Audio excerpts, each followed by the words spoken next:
بسم اللہ الرحمن الرحیم نحمدہ ونصلی علی رسولہ الکریم اما بعد۔ میرے محترم عزیز بھائی اور دوستو، حضور صلی اللہ علیہ وسلم جب مکہ سے مدینہ منورہ تشریف لائے تو آپ صلی اللہ علیہ وسلم نے مہاجرین و انصار کے درمیان مواخات فرمائی۔ 45 مہاجرین اور 45 انصار کے مابین یہ مواخات قرار پائی، جن کے نام کل ہمارے سامنے آئے تھے۔ تو صحابہ کرام چونکہ آخرت کو سامنے رکھ کر زندگی گزارتے تھے، چنانچہ مہاجرین نے انصار کی اس بے مثال ہمدردی اور ایثار کو جب دیکھا کہ چونکہ انہوں نے ہر چیز ان کے ساتھ عادوات کر لی، تو مہاجرین نے حضور صلی اللہ علیہ وسلم سے عرض کیا کہ یا رسول اللہ، جس قوم پر ہم آ کر اترے ہیں ان سے بڑھ کر کسی قوم کو ہم نے ہمدرد اور غمگسار، مخلص و وفا شعار، تنگی اور فراخی ہر حال میں مددگار نہیں دیکھا۔ ہم کو اندیشہ ہے کہ سب اجر انہی کو مل جائے اور ہم اجر سے بالکل محروم رہ جائیں۔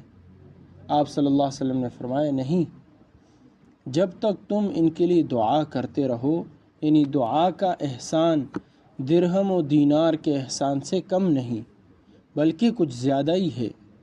دراہم معدودہ تو درکنار، اگر تمام دراہم معدودہ چند درہم، اگر تمام خزائن عالم کو ترازو کے ایک پلہ میں اور صرف ایک مخلصانہ دعا کو دوسرے پلہ میں رکھ کر تولا جائے تو انشاءاللہ ثم انشاءاللہ یہی دعا کا پلہ بھاری رہے گا۔ اب یہ بات حضرت نے اپنی طرف سے کی ہے کہ دعا کا پلہ بھاری رہے گا، اور اس کے ساتھ انشاءاللہ کہا۔ تو دو باتیں ہیں، ایک بات تو یہ ہے کہ دراہم و دینار پر دعا کا غالب آنا، اس کو حدیث سے ثابت کریں گے، اور دوسری بات جو انشاءاللہ کہا اس کے ساتھ 2 دفعہ انشاءاللہ ثم انشاءاللہ، تو چونکہ ایک عربی گرامر کے حساب سے جو ان ہے یہ شرط کے لیے آتا ہے۔ جیسے میں کہوں اگر تم میرے ہاں آؤ گے تو میں بھی آؤں گا، تو میرا آنا تمہارے آنے کے ساتھ مشروط ہوا۔ تو یہ انشاءاللہ کا مطلب اگر لغوی معنی مراد لیا جائے کہ دعا کا پلہ بھاری رہے گا اگر اللہ نے چاہا، تو یہ مقصود نہیں ہے۔ یہاں یہ تعلیق کرنا یا یہ شرط بنانا مقصود نہیں ہے، بلکہ یہاں حضرت نے جو انشاءاللہ کہا ہے یہ صرف برکت حاصل کرنے کے لیے کہا ہے یا ادب کے طور پر کہا ہے۔ 2 باتیں انہوں نے ذکر کی ہیں، اور یہ انشاءاللہ تعلیق کی بنا پر تعلق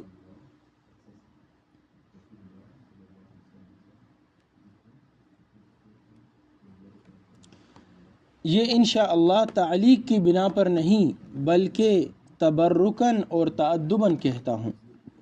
امام بخاری رحمۃ اللہ علیہ نے جامع صحیح میں بکثرت ایسی حدیث ذکر فرمائی ہیں جن میں رسول اللہ صلی اللہ علیہ وسلم کا بطور تعلیق نہیں بلکہ بطور تبرک انشاءاللہ کہنا مذکور ہے۔ ایک روایت آگے آئے گی جو حضرت نے ذکر کی ہے۔ تو چونکہ 2 باتیں تھیں، دعا کا غالب ہونا، اب اس کو ثابت کر رہے۔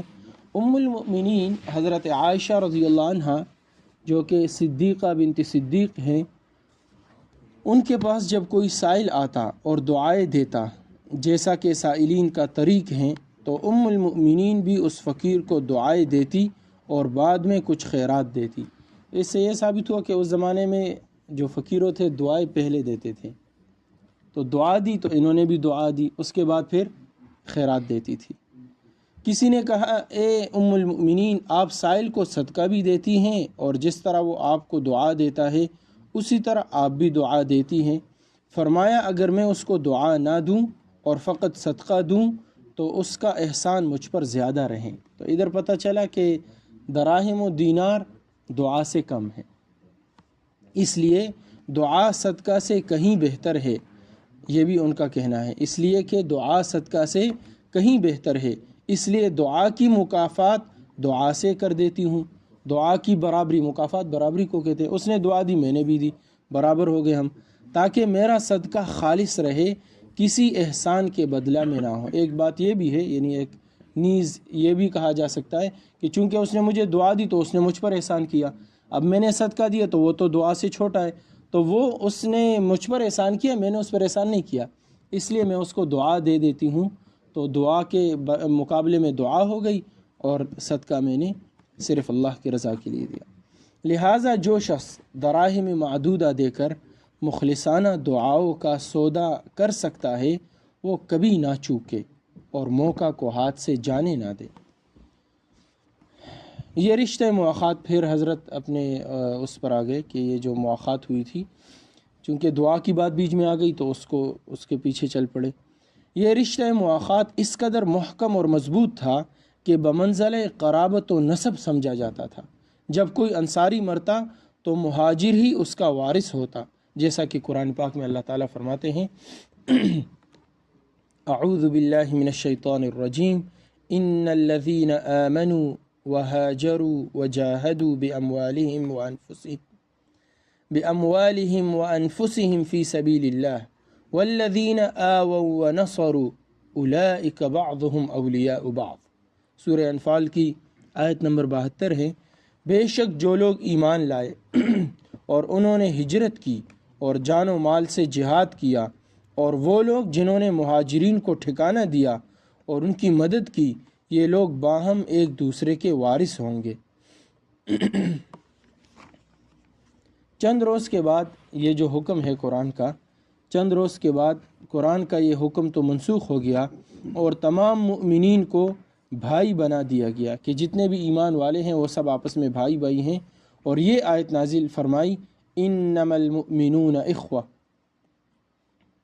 کہ بے شک مومن سب کے سب آپس میں بھائی ہے۔ سورہ حجرات کی آیت نمبر 10 ہے۔ اب مواخات کا رشتہ فقط مواسات یعنی ہمدردی اور غمخواری، نصرت و حمایت کے لیے رہ گیا، اور میراث نسبی رشتہ داروں کے لیے خاص کر دی گئی۔ تو یہ تھی صحابہ کرام کی آپس میں ہمدردی اور غمخواری کہ انصار مدینہ نے کیسے مہاجرین کے لیے ہر چیز کو قربان کیا، یہاں تک کہ میراث میں بھی وہ حصہ دار بنے۔ اس کے بعد بحث اذان کی ابتدا کیسے ہوئی۔ 2 نمازیں صبح اور عصر تو ابتدائی بعثت ہی میں فرض ہو چکی تھی، پھر شب معراج میں 5 نمازیں فرض ہوئی، لیکن باستثناء مغرب سب نمازیں 2 رکعت تھی۔ ہجرت کے بعد سفر کے لیے تو 2 ہی رکعت باقی رہیں، لیکن حضر میں ظہر، عصر اور عشاء کی نمازیں 4 رکعتیں کر دی گئی۔ اس کو روایت کیا ہے امام بخاری نے حضرت عائشہ رضی اللہ عنہا سے۔ اب تک یہ معمول رہا کہ جب نماز کا وقت آتا تو خود بخود لوگ جمع ہو جاتے، اس لیے آپ کو یہ خیال ہوا کہ نماز کے لیے کوئی علامت ایسی ہونی چاہیے کہ جس سے تمام اہل محلہ بیک وقت سہولت کے ساتھ مسجد میں حاضر ہو جایا کریں۔ کسی نے کہا کہ ناقوس بجا دیا جایا کرے، کسی نے کہا بوق بجا دیا جایا کرے کہ لوگ اس کی آواز سن کر جمع ہو جایا کرے۔ ناقوس کیا ہوتی ہے؟ ناقوس ایک لکڑی کا نام ہے جس کو نصارہ اپنے گرجا گھر میں جمع ہونے کے لیے بجاتے تھے، جسے آج کل گھنٹا یا سنک کہتے ہیں۔ بوق کے معنی بگل کے ہیں۔ بگل میں نے گوگل میں سرچ کیا تو ہمارے فوجی لوگ بھی اس کو استعمال کرتے ہیں۔ ہاں، وہ تورئی جس کو ہم بولتے ہیں نا، وہ جو اس طرح 2-3 بل کھا کے اس کا بنا ہوتا ہے وہ، لیکن عام طور سے جو پرانے زمانے میں ہوتا تھا وہ تو اس کا سینگ کا ہوتا تھا، سینگ جو 1-2 بل کھا کے اس کے ذریعے سے وہ بلاتے تھے۔ بوق کے معنی بگل کے ہیں۔ یہ طریقہ یہود کا تھا کہ اپنے معبد میں جمع ہونے کے لیے یعنی عبادت خانے میں جمع ہونے کے لیے بگل بجاتے تھے۔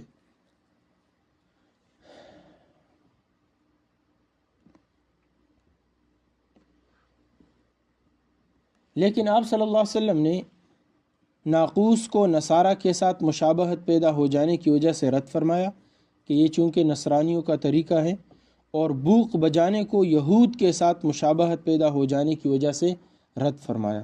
غرض یہ کہ ان دونوں باتوں کو یہود و نصارہ کی مشابہت کی وجہ سے ناپسند فرمایا۔ کسی نے کہا کہ کسی بلند اور اونچی جگہ پر آگ سلگا دیا کریں گے کہ لوگ اس کو دیکھ کر جمع ہو جایا کریں۔ آپ صلی اللہ علیہ وسلم نے فرمایا یہ طریقہ مجوسیوں کا ہے، مجوس کے ساتھ مشابہت کی وجہ سے اس کو ناپسند فرمایا۔ یعنی ایسے کام کرنا جو غیر جو لوگ ہیں، کافر جو لوگ ہیں، ان کا اگر وہ شعار ہیں تو ایسی چیزوں سے بچنا بہت ضروری ہے، کیونکہ حدیث پاک میں آتا ہے من تشبہ بقوم فہو منہم، جو جس قوم کے ساتھ مشابہت اختیار کرتا ہے وہ انہی میں سے پھر شمار ہوتا ہے۔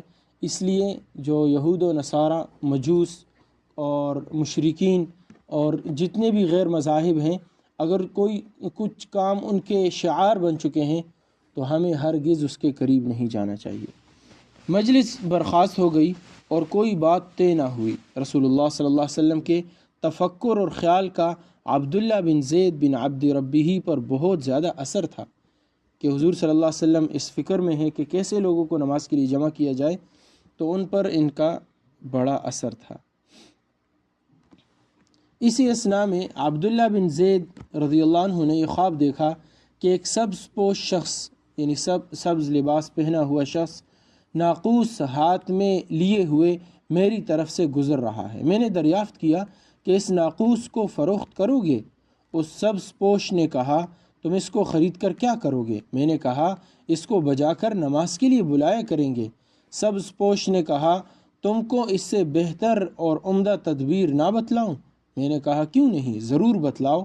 اس شخص نے کہا اس طرح کہو اللہ اکبر اللہ اکبر، اشہد ان لا الہ الا اللہ، اشہد ان لا الہ الا اللہ، اشہد ان محمد رسول اللہ، اشہد ان محمد رسول اللہ، حی علی الصلاة حی علی الصلاة حی علی الفلاح حی علی الفلاح، اللہ اکبر لا الہ الا اللہ۔ اور پھر ذرا ہٹ کر اقامت کی تلقین کی، کہ یعنی تھوڑا سا اپنی جگہ سے ہٹ کر کہا کہ پھر اقامت کہو، تو کہ جب نماز کے لیے کھڑے ہو تو اس طرح کہو جو الفاظ پہلے بیان ہو چکے، اور حی علی الفلاح کے بعد 2 مرتبہ قد قامت الصلاۃ کا اضافہ کیا۔ جب صبح ہوئی تو میں آپ صلی اللہ علیہ وسلم کی خدمت میں حاضر ہوا اور یہ خواب بیان کیا۔ سنتے ہی آپ صلی اللہ علیہ وسلم نے ارشاد فرمایا ان هذا الرؤيا بالحق انشاء اللہ تعالی۔ اس مقام پر یہ وہی بات آ گئی جو حضرت نے پیچھے کہی تھی کہ میں انشاءاللہ تبرک کے لیے کہہ رہا ہوں، یہ تعلیق کے لیے نہیں ہے، کہ حضور صلی اللہ علیہ وسلم نے فرمایا یہ خواب بالکل سچ ہے اگر اللہ نے چاہا۔ اب یہ نہیں کہ اللہ نے چاہا تو یہ سچ ہے، بے شک وہ سچ ہے، جب حضور نے اس کی تصدیق کر دی وہ سچ ہے۔ البتہ اتنی بات ہے جبکہ اس کی وجہ سے پوری ایک امت کو ایک چیز ملی ہے، آگے اذان اسی بنا پر امت کو ملی ہے، تو یہ رؤیا بالکل حق اور سچ ہے۔ اب حضور صلی اللہ علیہ وسلم کا یہاں انشاءاللہ کہنا صرف برکت کے لیے تھا، تو حضرت نے جیسے پیچھے فرمایا تھا کہ انشاءاللہ ایک مخلصانہ دعا دراہم کے خزانوں کے پلے پر بھاری رہے گا۔ تو اس مقام پر کلمہ انشاءاللہ تعلیق اور شک کے لیے نہیں بلکہ تبرک اور تعدب کے لیے ہیں، جیسا کہ ہم عنقریب ذکر کر چکے ہیں۔ اچھا، بیچ میں ایک بات انہوں نے اور بھی کی کہ یہاں تعلیق اور شک کے لیے نہیں، چونکہ جب میں کہتا ہوں نا اگر تم آؤ گے تو میں آؤں گا، اب میرا آنا یہ کوئی پکا تو نہیں ہے، کیونکہ آپ کے آنے پر موقوف ہے، ہو سکتا ہے آپ نہ آئیں، اگر آپ نہیں آئیں گے تو میرا آنا بھی نہیں ہوگا۔ تو اس طرح یہاں یہ فرما رہے کہ یہ انشاءاللہ کہنا شک پر محمول نہیں بلکہ یہ برکت حاصل کرنے کے لیے حضور صلی اللہ علیہ وسلم نے فرمایا۔ بعد ازاں عبداللہ بن زید رضی اللہ عنہ کو حکم دیا کہ یہ کلمات بلال کو بتلا دیں کہ وہ اذان دے، اس لیے کہ بلال کی آواز تم سے زیادہ بلند ہے۔ اچھا، مقصد چونکہ یہ ہے کہ لوگوں تک آواز پہنچے، تو خواب انہوں نے دیکھا لیکن آواز ان کی اونچی تھی، حضرت بلال رضی اللہ عنہ کی، تو ان سے کہا کہ تم اذان دو۔ بلال رضی اللہ عنہ نے اذان دی، حضرت عمر رضی اللہ عنہ کے کان میں آواز پہنچی، حضرت عمر رضی اللہ عنہ کے کان میں آواز پہنچی، اسی وقت چادر گھسیٹتے ہوئے گھر سے نکلے اور آپ صلی اللہ علیہ وسلم کی خدمت میں حاضر اور عرض کیے کہ یا رسول اللہ والذی بعثک بالحق لقد رأیت مثل الذی اری، قسم ہے اس ذات پاک کی جس نے آپ کو حق دے کر بھیجا، البتہ تحقیق میں نے بھی ایسا ہی دیکھا جیسا کہ عبداللہ بن زید کو دکھلایا گیا۔ یہ سن کر رسول اللہ صلی اللہ علیہ وسلم نے فرمایا فَلِلَّهِ الْحَمْدِ فَلِلَّهِ الْحَمْدِ، کہ تمام تعریفیں اللہ کے لیے ہیں۔ اس حدیث کو محمد ابن اسحاق نے اس سند سے ذکر کیا ہے، وہ سند بھی انہوں نے ذکر کر دی ہے۔ قال ابن اسحاق حدثني بهذا الحديث محمد بن ابراہیم التیمی عن محمد بن عبد اللہ بن زید بن عبد ربہ عن ابیہ، کہ محمد ابن اسحاق فرما رہے ہیں کہ مجھ کو یہ حدیث بیان کی ہے محمد بن ابراہیم تیمی نے، اور انہوں نے یہ روایت کی ہے محمد بن عبداللہ بن زید بن عبد ربہ سے، اور جو صحابی تھے ان کے یعنی بیٹے سے، اور انہوں نے جو محمد ہے صحابی کے بیٹے، انہوں نے اپنے والد عبداللہ بن زید سے روایت کی ہے۔ چلیے حدیث کے متعلق تھوڑی سی بحث ہے، بات لمبی ہو جائے گی، انشاءاللہ باقی کل پڑھ لیں گے۔ سبحان اللہ و بحمدہ، سبحانک اللہم و بحمدک، نشہد ان لا الہ الا انت۔